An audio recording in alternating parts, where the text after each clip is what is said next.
They said grief makes people forget things, but I remember every sound from that morning. The slam of the cupboard, the quiet hiss of whispered laughter, the sharp crack when my favorite teacup hit the tile and didn't survive. Funny how it wasn't the cup that broke me, it was the laughter that followed. "Maybe she shouldn't be handling glass anymore," my daughter-in-law said. Soft voice, sugar sweet, but loud enough for my grandson to hear. "We don't need accidents, do we, Ethan?" He looked away, cheeks pink with embarrassment. I said nothing. I bent, picked up the pieces, and pretended my hands weren't trembling. The floor was cold, the tea still steaming. That was the morning I realized they weren't waiting for me to die. They were planning for it. I'm Jo Henderson, 74 years old. I raised 2 children, buried one husband, and spent 40 years teaching English at the same public school that now bears my name on its library wing. Yet in my daughter-in-law's house, I was a burden, a relic with a pension and a pulse. After my husband passed, my son insisted I move in. "You'll have company, Mom," he said. "Ethan loves having you around." He meant it then, I think, but love changes when bills appear and ambitions grow teeth. At first, everything seemed kind. Karen cooked me breakfast, asked about my arthritis, brought me tea in the evenings. Then the tea started tasting bitter. Then the questions started. Had I taken my medicine? Did I remember to pay the property taxes? Was I sure I'd mailed that check to the bank? Small things, seeds of doubt planted carefully. I wanted to believe it was stress. The world had changed. Maybe I'd become difficult. But one evening, I overheard her in the kitchen, phone pressed to her ear. "She's slower every week. If we get the papers signed before winter, the house sells easier. The market's crazy right now." I stayed quiet in the hallway, hands gripping the banister. The house, she meant, wasn't theirs. It was mine. The cottage my husband built with his own hands, the one my pension still paid taxes on. That night, I didn't sleep. I sat at the window watching the porch light flicker and wondered how many widows ended up strangers in their own homes. The next day, I started writing everything down: dates, times, words. Especially the words. Old habits die hard. A teacher always keeps her records. When she began controlling my medication, I smiled and thanked her. When she offered to help with my banking app, I let her. When she said the lawyer needed my signature just for tax purposes, I nodded, pen steady, heart pounding. Then I took a photo of every page before signing. I may be old, but I know a trap when I feel one closing. It wasn't just the papers. It was the isolation. My best friend Mary stopped visiting after Karen told her I'd been forgetful. My church calls went unanswered because apparently I was resting more these days. Ethan's piano lessons were moved to the only night I loved watching my garden show. Little slices of life trimmed away until I hardly recognized my own days. Still, I played along. Because people like Karen mistake silence for weakness, the first real crack came when she hosted her wellness brunch. 12 women in expensive yoga clothes filled the dining room, drinking green smoothies and talking about energy and boundaries.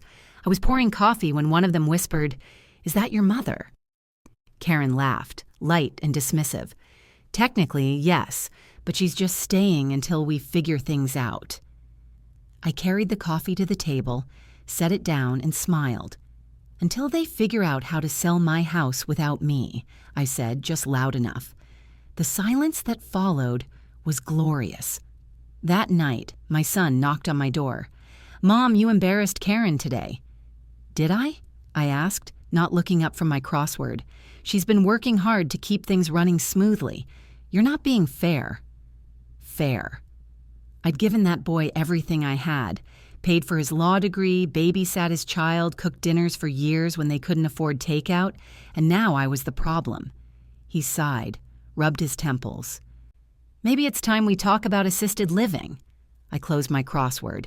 "If you think I'm losing my mind, dear, then you won't mind me getting a second opinion. Tomorrow." He looked startled. "A doctor?" "No," I said, standing. "A lawyer?" That night, I found the folder in the hallway cabinet, Karen's real estate vision board, a binder full of listings and timelines. My address was written in bold at the top. Move out by November, list by December, profit by March. I didn't cry. Instead, I called an old student of mine, now an attorney. "Maggie," I said, "how quickly can we rewrite a deed?" By morning, my plan was set. I played the feeble widow while Maggie prepared the papers. I recorded every conversation, every accidental switch in my prescriptions, every whispered remark about selling that old cottage. The final piece came from Ethan himself. He wandered into my room one afternoon, eyes wide. "Grandma, why is Mom talking to a realtor about your house?" I smiled gently. "Because she thinks it's hers." He frowned. "But it's yours. You said Grandpa built it." "He did, and you're going to help me remind her." I slipped him a small notebook. "Write down anything you hear, sweetheart. Don't tell anyone."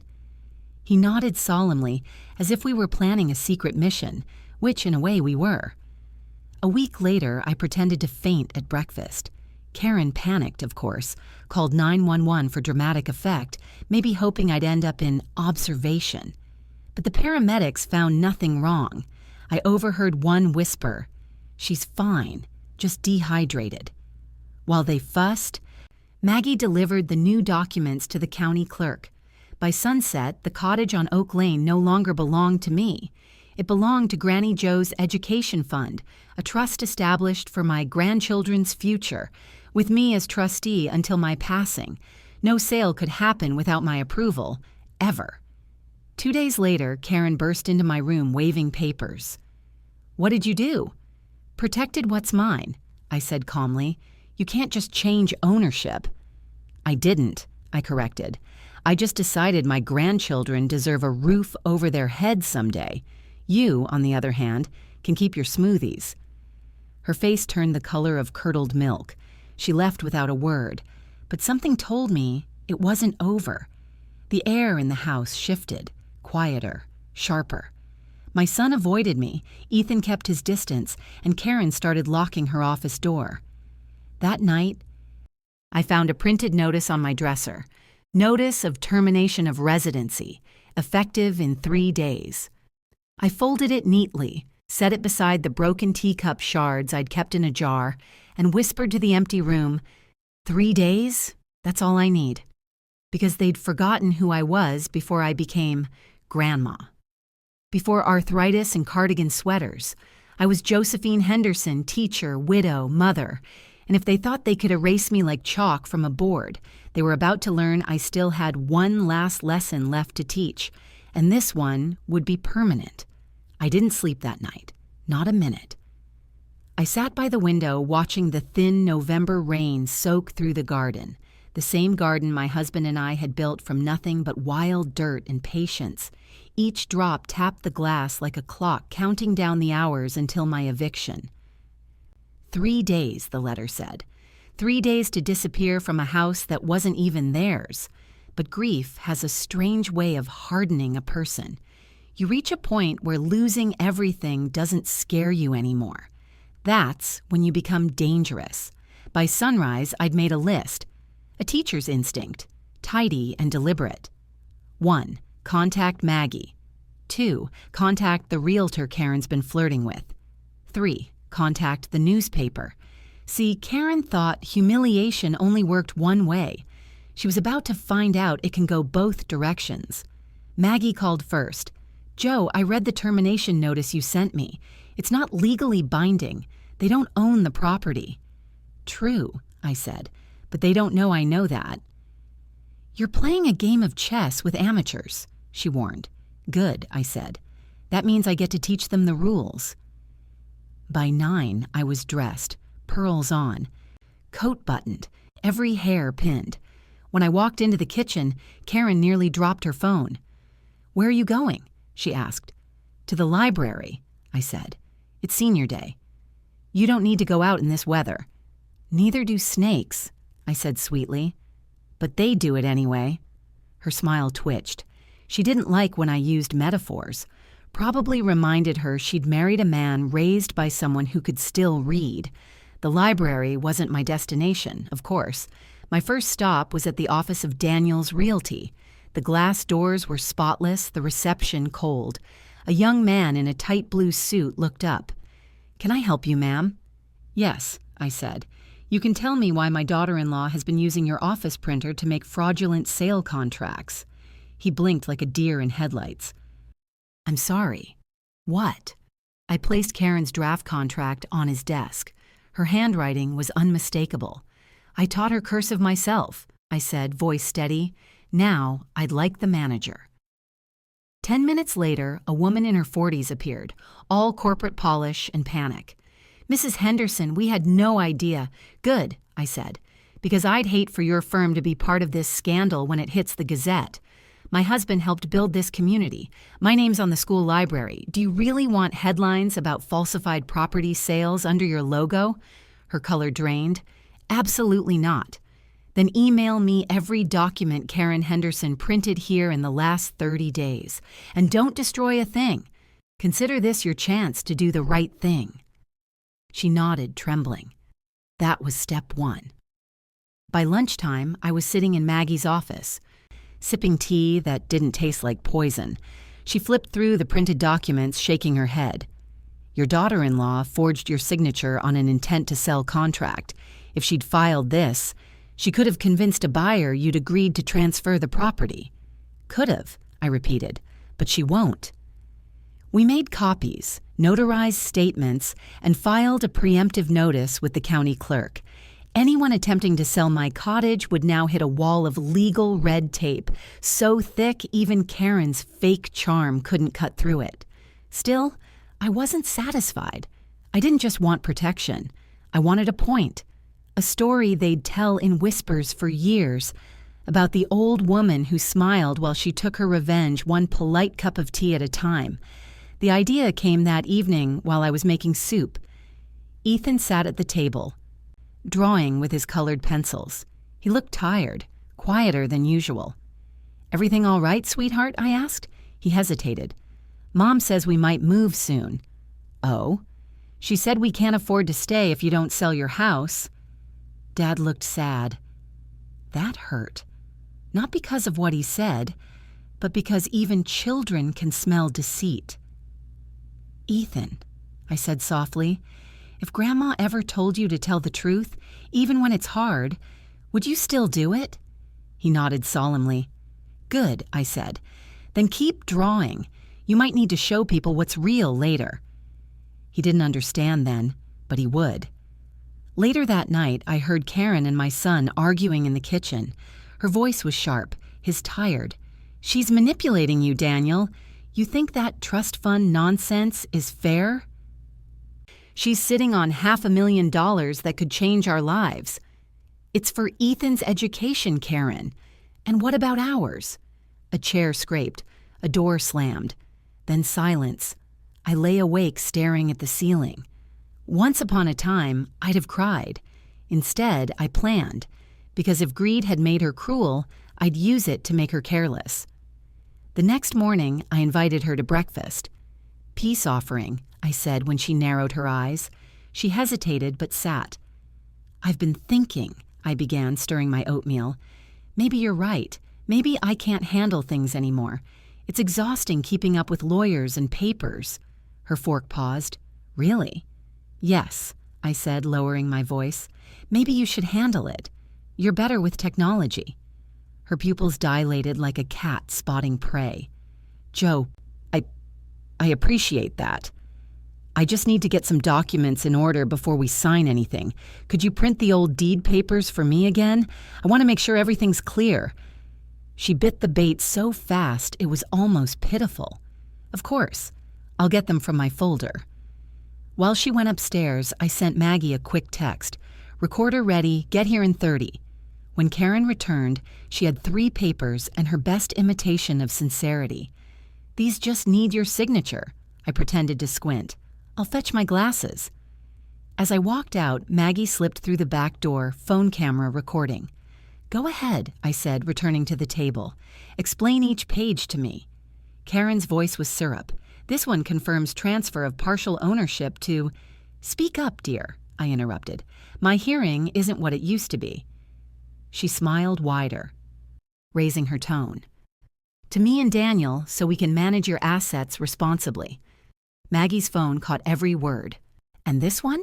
I asked. Power of attorney for your convenience. Maggie coughed softly. Perfect timing. Karen froze when she saw her. What are you— I'm Joe's lawyer, Maggie said, and you're on camera attempting to commit fraud. The silence was exquisite. Karen's face drained to chalk. You can't— I can, Maggie said calmly, and you just did.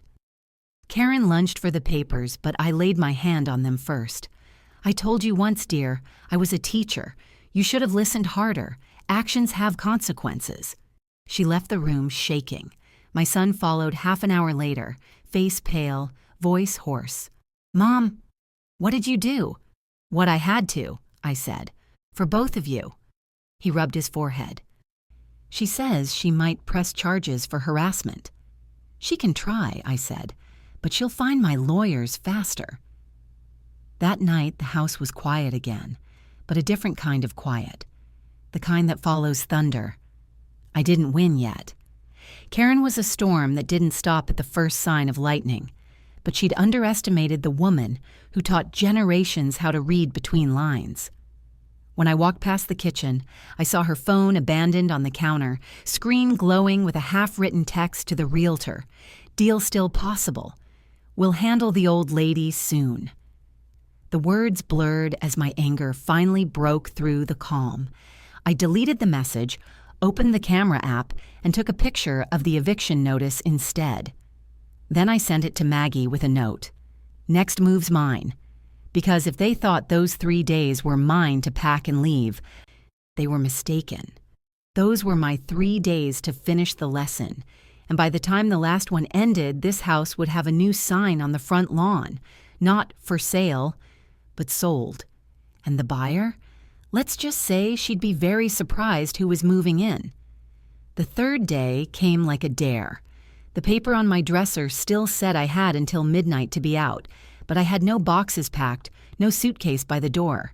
Instead, I brewed my tea in my favorite chipped mug, the one Karen hadn't managed to break yet, and waited for the knock that would change everything. I didn't have to wait long. By 10, a car pulled into the driveway. Sleek, silver, and far too expensive for our quiet street. Karen was on the porch before the engine stopped. She wore that bright, camera-ready smile she saved for people she wanted to impress. Miss Collins, she called out, voice sugar-coated. Right on time. The woman who stepped out was tall, stylish, maybe in her 40s. She had the kind of confidence that comes from money and the kind of eyes that see through pretense. I recognized her immediately. I'd done my research. Dr. Rebecca Collins, pediatric specialist at the hospital, mother of one of my former students, and most importantly, a friend of Maggie's. Perfect. I stood at the doorway leaning on my cane. Good morning, ladies. Something I should know about this little visit? Karen's smile tightened. Mother, this is Dr. Collins. She's interested in buying your old cottage. We just wanted her to see it before you illegally sell it? I said. Karen flinched. Dr. Collins looked at her, then at me. Perhaps we should sit down, she said, polite but firm. We sat in the living room, me on the floral armchair, Karen perched stiffly beside the fireplace, and Dr. Collins across from us, legs crossed, her eyes calm and measuring. So, Dr. Collins began, I understand you're transferring ownership soon. Trying to, I said. But unfortunately, my daughter-in-law is confused about who owns what. Karen laughed too quickly. Joe's memory isn't what it used to be. We've been managing things for her. I smiled.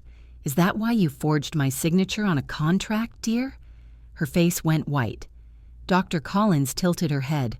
Forgery. Copies filed with my attorney and the county clerk, I said, sipping my tea. Notarized, time-stamped, and safe. But please, go on, Karen. Tell the doctor your plans. Karen's hands clenched in her lap. This isn't appropriate. On the contrary, I said softly. It's a perfect example of boundaries. Dr. Collins glanced between us, then closed her folder. Mrs. Henderson, I think I've heard enough. Thank you for your time. Karen jumped up, desperate. Wait, the property's still available. No, it isn't, I said, standing, because as of this morning, the cottage has a new owner. Karen froze. What?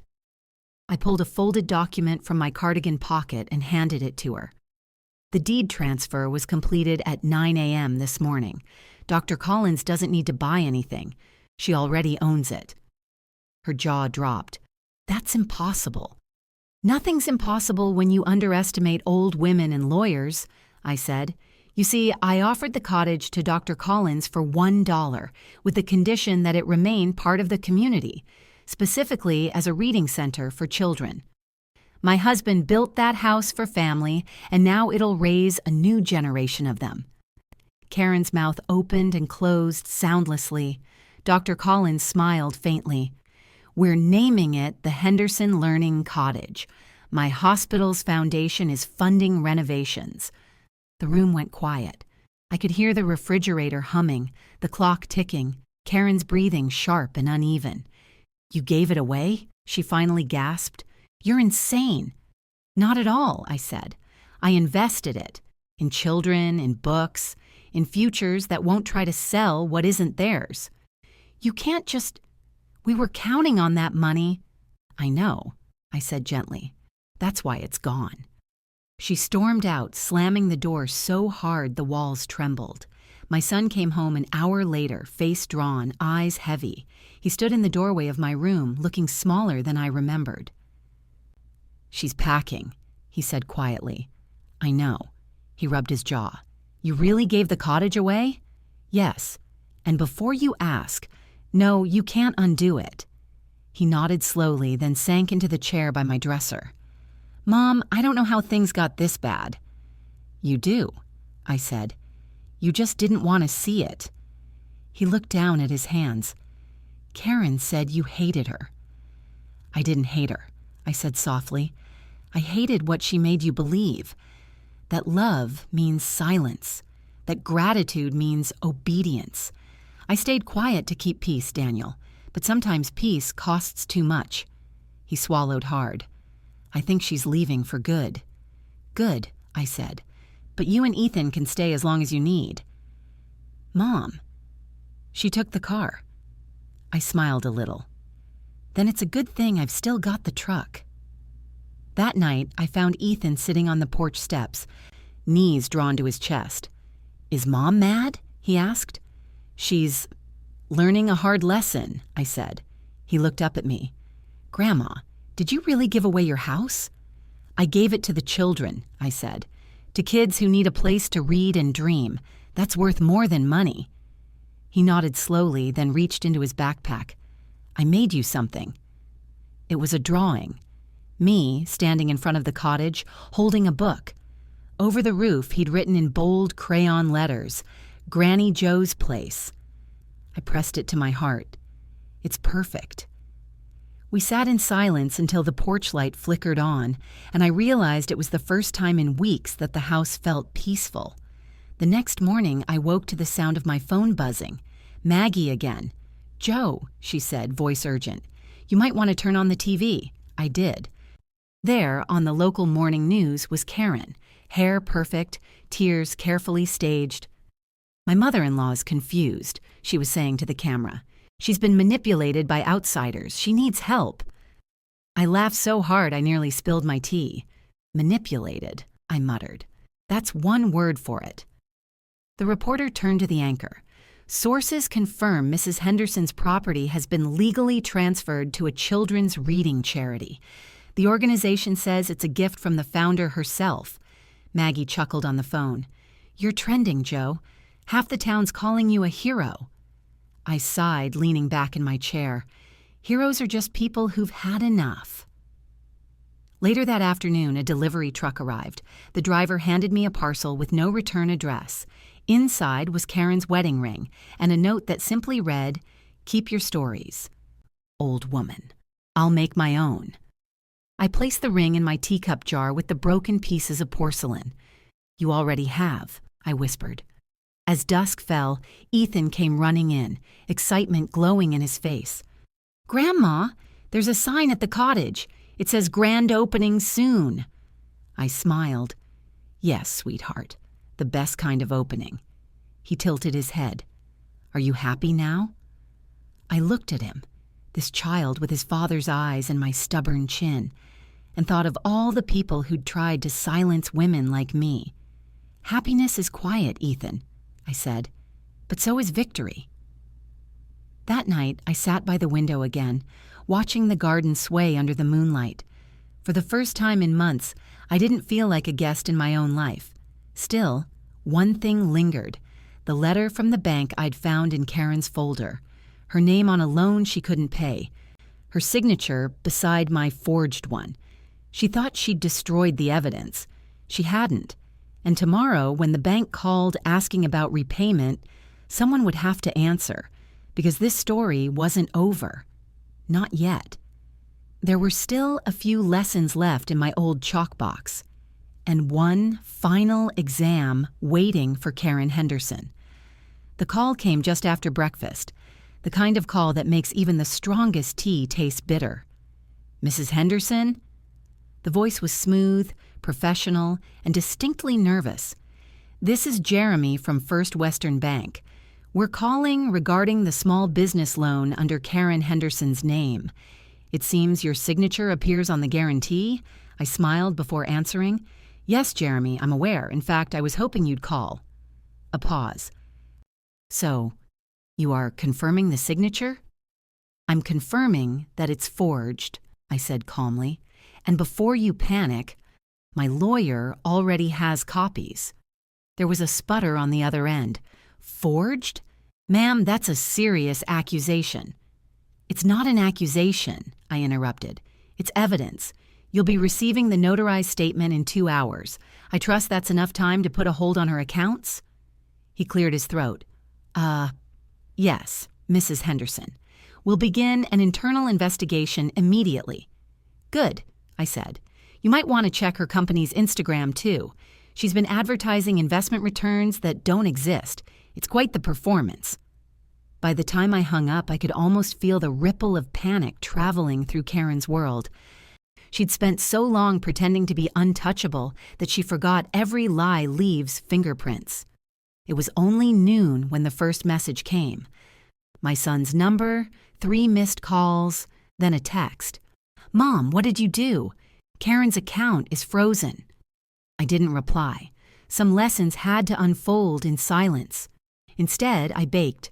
Flour dusted my apron, cinnamon filled the air, and for a brief hour my kitchen felt like the one my husband and I had shared. Laughter echoing off warm walls, our son sneaking cookie dough when he thought I wasn't looking. That memory used to ache. Now it steadied me. By evening, I knew the storm would arrive, and it did. The front door flew open without knocking.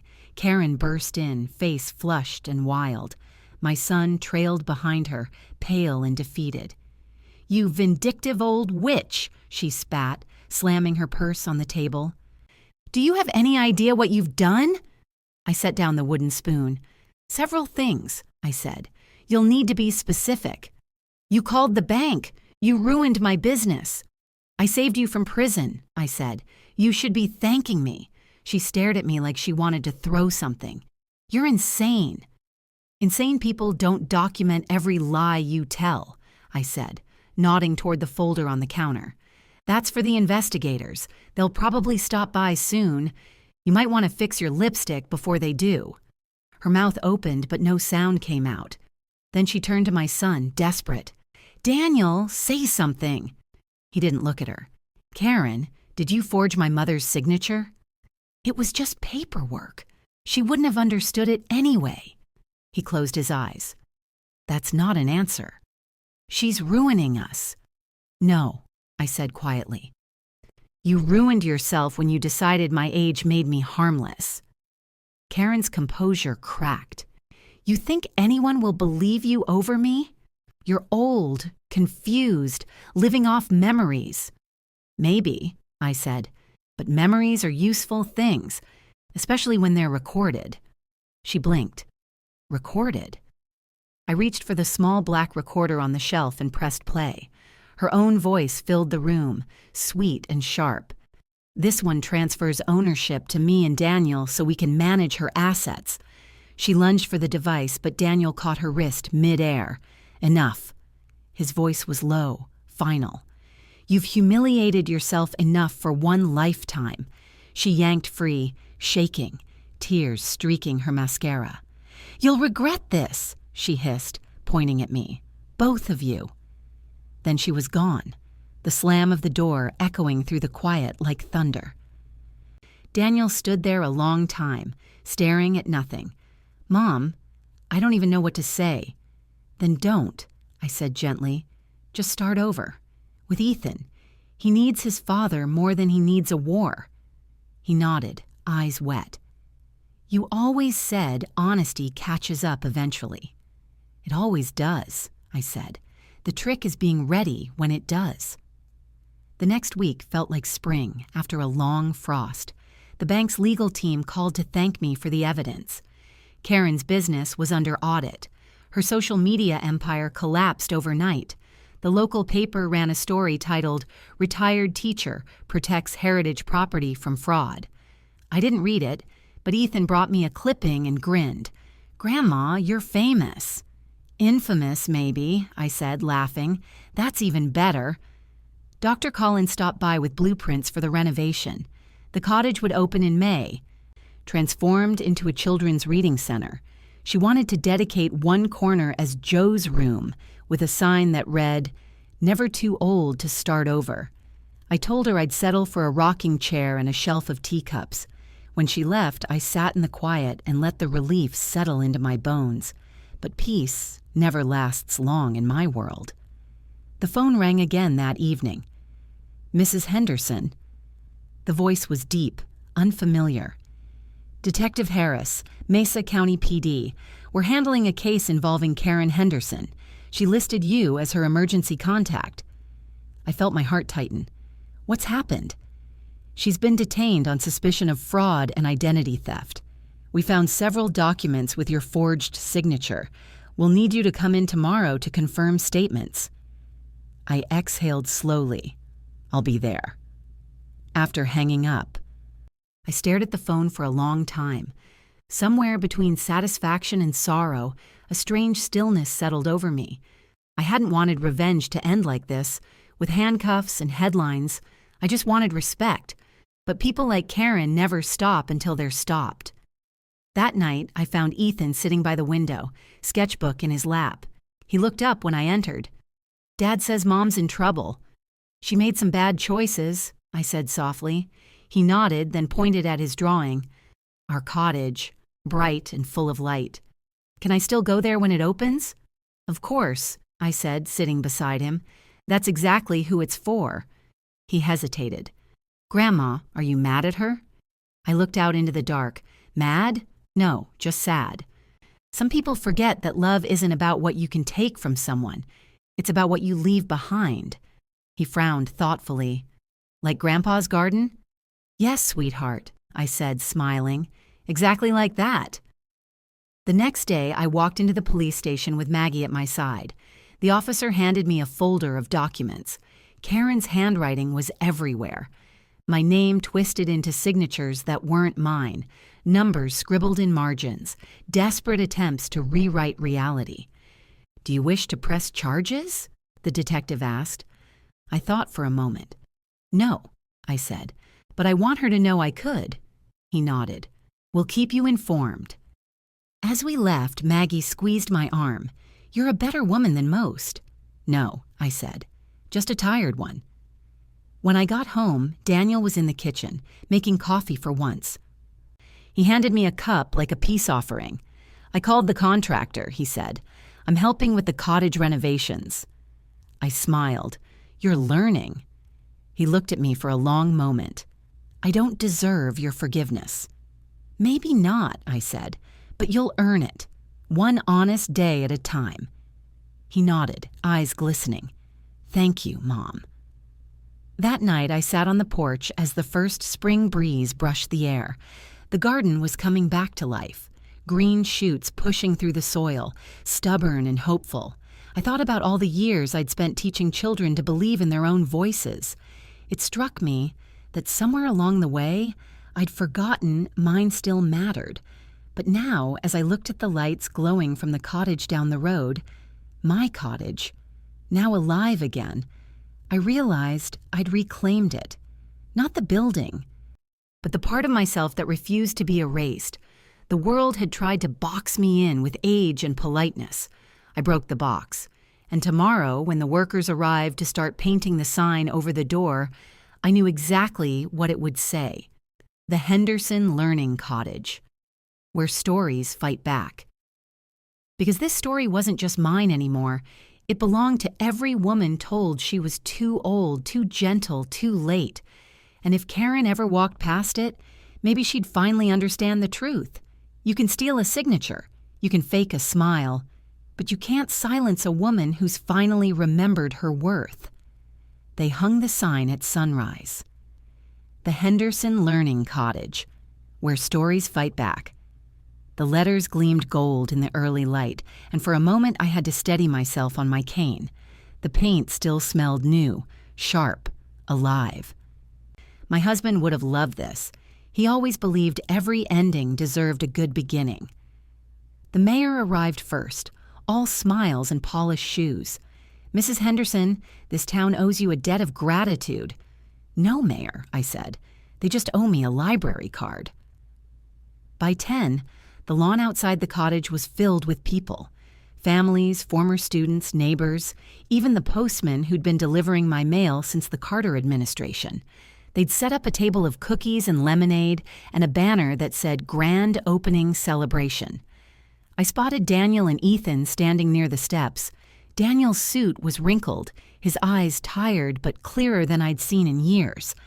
Ethan was holding a small bouquet of daisies. When they saw me, Ethan ran forward. "Grandma, you made it!" "Of course I did, darling. I wouldn't miss the first day of my own revolution." He giggled. "Dad says you're famous now. He saw you on TV." "Then your dad needs better channels," I said, squeezing his hand. The local reporter approached next, microphone in hand. "Mrs. Henderson, could we have a few words? You've become something of a folk hero." I sighed. Heroes are people who save lives. I just saved a house. "Still," she insisted, "many are calling this a story of justice." I looked out at the crowd. So many faces.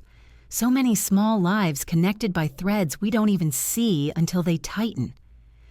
"It's not about justice," I said finally. "It's about remembering you still have a choice, even when everyone's convinced you don't." The applause startled me. It always does. I never planned to be anyone's symbol.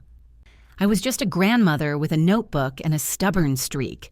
But maybe that's how revolutions start, quietly in kitchens over broken teacups. After the ribbon cutting, I led the first group inside. The cottage looked nothing like it had before. The walls were painted in warm yellow tones. The shelves already lined with books donated by the community. A corner near the fireplace bore a sign, "Joe's Room," for anyone who forgot their voice. They'd even kept my old rocking chair, polished and waiting. Dr. Collins stood beside me, her hand gentle on my shoulder. "We couldn't have done this without you, Joe." "You could have," I said, "but I'm glad you didn't." The day unfolded like a dream. Children laughing, camera flashes, my students, now grown, hugging me with teary smiles. And yet beneath all that warmth, a small chill lingered. I kept expecting a shadow to appear in the doorway, a familiar voice dripping with venom. But Karen never came, until dusk. Most of the crowd had gone when I saw her at the edge of the garden path, dressed in gray, hair tied back, face thinner. I dismissed the volunteers and walked toward her slowly, cane clicking against the stones. "Came to see the scene of the crime?" I asked gently. She looked down. "I came to apologize." The last word trembled like glass. I waited. Silence is a teacher's best weapon. It forces truth to fill the space. "I shouldn't have done any of it," she said. "The money, the papers, the lies. I don't even know why anymore. She swallowed. I was scared of being ordinary. I studied her face. The arrogance gone, replaced by something almost human. You were never ordinary, Karen. You were cruel. That's worse. She nodded, tears welling. They've charged me with fraud, community service, restitution, probation. I lost everything. Not everything, I said softly. You still have a chance to learn. She looked up, confusion flickering. Learn. You always talked about branding and content. Well, here's a new one for you. Humility. It's rare, valuable, and lasts longer than followers. Her lips twitched, somewhere between laughter and despair. You're still lecturing me. It's what I do best. She hesitated, then pulled a folded paper from her purse. I wrote you a letter. I wasn't sure I'd have the courage to say it out loud. I took it, slipping it into my cardigan without reading. Maybe someday I'll open it. Ethan, she began, voice breaking. He doesn't want to see me yet. He will, I said. Children forgive easier than adults, but you'll have to earn it. She nodded slowly. Goodbye, Joe. For now, I said.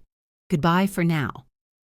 I watched her walk away down the long gravel path until the shadows swallowed her completely.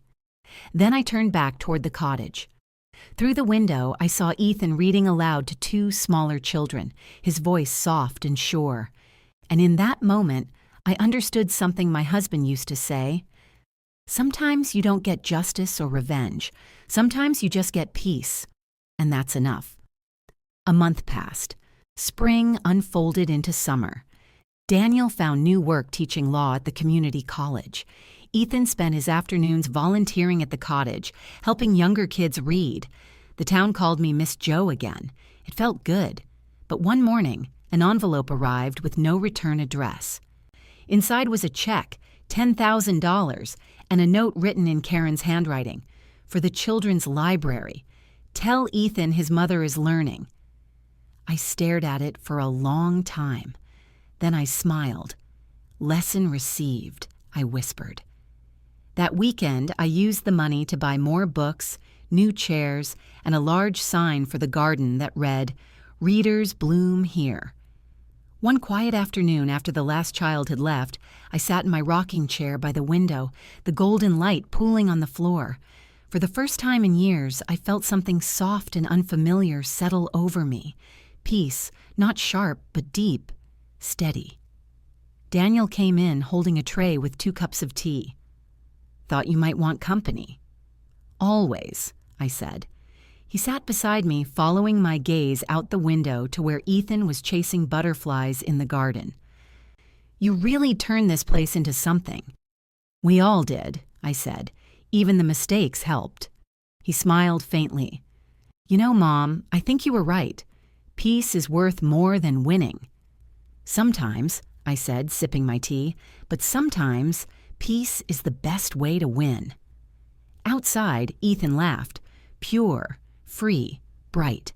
And for the first time since my husband's passing, I let myself laugh too. Tomorrow I'd go back to the cottage and read stories to children whose names I hadn't learned yet. Maybe I'd tell them this one, about a woman who lost her house and found herself, who turned betrayal into a lesson plan, and whose story refused to end quietly. Because if there's one thing I've learned in 74 years, it's that you're never too old to start a new chapter. And mine had just begun. It's strange how quiet victory feels. You expect trumpets, fireworks, something loud and dazzling, but when peace finally comes, it tiptoes. Like an old friend coming home through the back door, not wanting to wake anyone. The cottage had been open 3 months when I realized how completely my life had changed. Every morning, I walked down the little gravel path with Ethan, him carrying his backpack, me with my thermos of tea. The same path I'd once walked in fear, now softened under my steps, blooming with daisies he planted himself. Inside, the walls smelled of new paint and paper. The shelves were full, donations from the whole town. I loved the sight of it. Colors and spines, worlds waiting to be opened. And every afternoon the children's laughter poured through the windows like sunlight. I wasn't just their teacher anymore. I was Granny Joe, keeper of stories, the one who knew how to make dragons seem real and sadness survivable. But even the happiest endings need footnotes. One Tuesday morning, a letter arrived with an unfamiliar seal. It was from Karen's lawyer. Notice of restitution completion and community service approval. Attached was a short, handwritten note. I'm teaching writing classes at the county center. Maybe stories will save me too. Thank you for not pressing charges. Kay, I sat at my desk a long time, staring at that looping handwriting. Once I'd have ripped it apart. Now I just folded it neatly and placed it in the jar beside my broken teacup. The jar was full. Pieces of things that had hurt me. The eviction notice, the ring she left, the shards of that first shattered cup. All of them once symbols of loss, now trophies, proof that I'd survived. That evening, Daniel came by after work. His sleeves were rolled up and he looked 10 years younger. He carried a small box.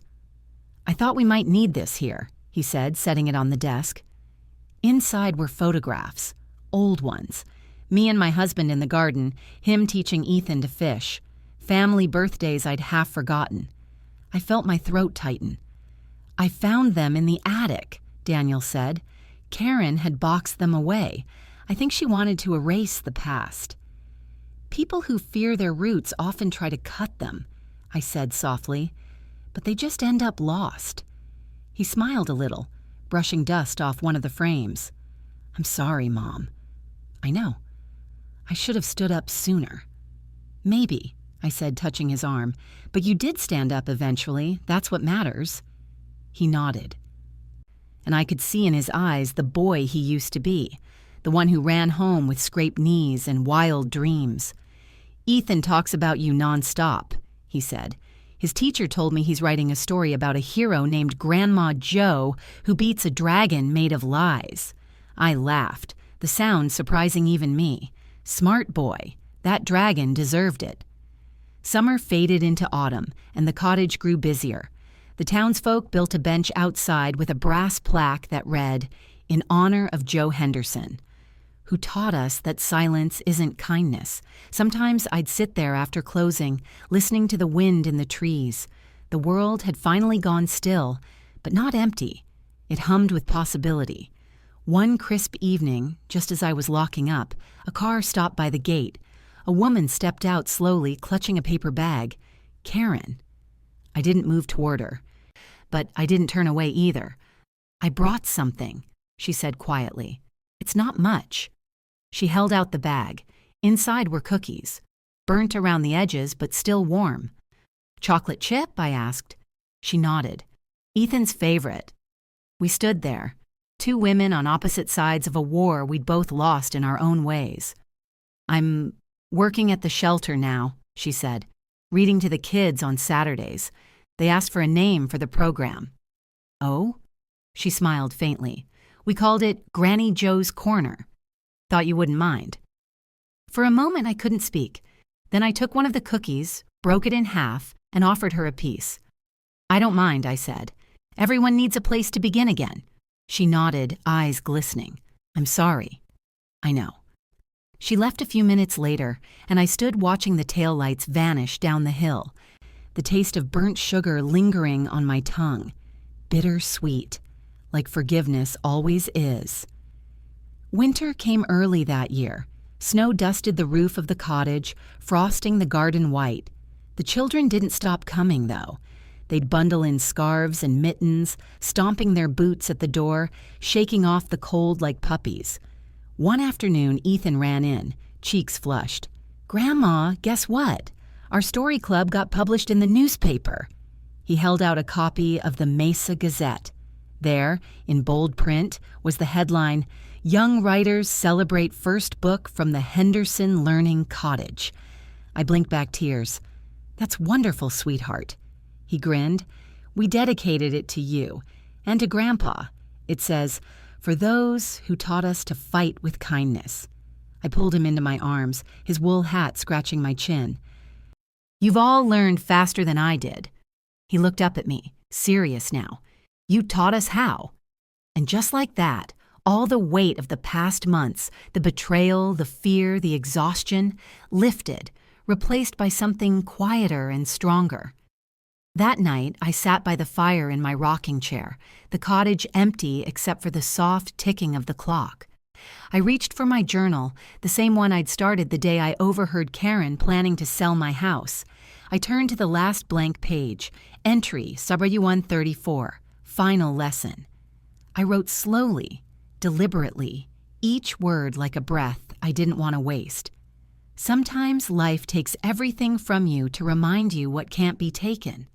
Sometimes people you love become strangers to teach you how to stand alone. And sometimes, when the world calls you old, you remind it that age is just another kind of power, quieter, steadier, sharper. This isn't a story about revenge. It's a story about remembering your worth before someone else prices it. When I finished, I closed the book, set it beside the jar of broken things, and smiled. The past no longer hurt.